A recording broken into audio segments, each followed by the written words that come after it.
I want you to hear first.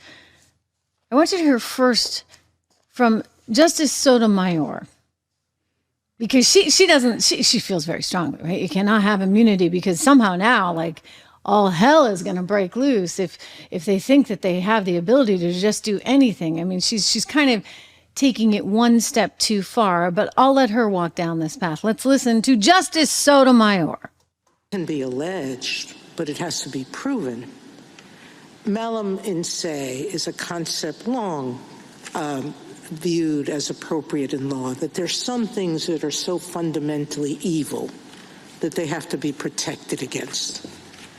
Now, I think, and your answer below, I'm going to give you a chance to say if you stay by it.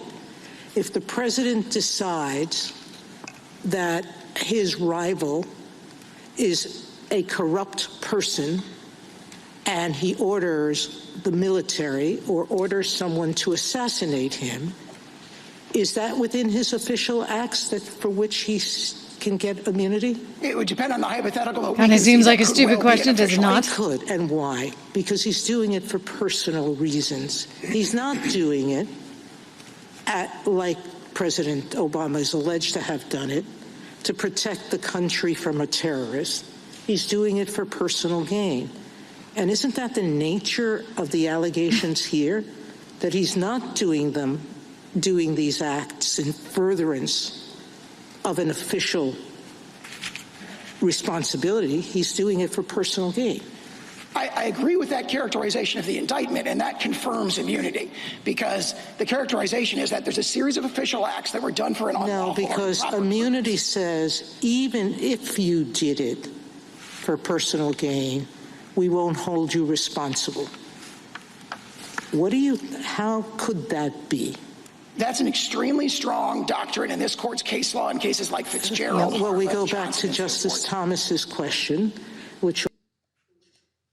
Okay, so in other words, she's getting out over on her skis on this one in a big way. They want to say that somehow J6 was some kind of attempt to totally steal the whole government, and therefore, even though, you know, and we can rehash this, I've done a lot of reporting on this with you guys, and you know how I feel, especially the fact that somehow the only footage we ever got to see was Nancy Pelosi's daughter's footage, for goodness sakes.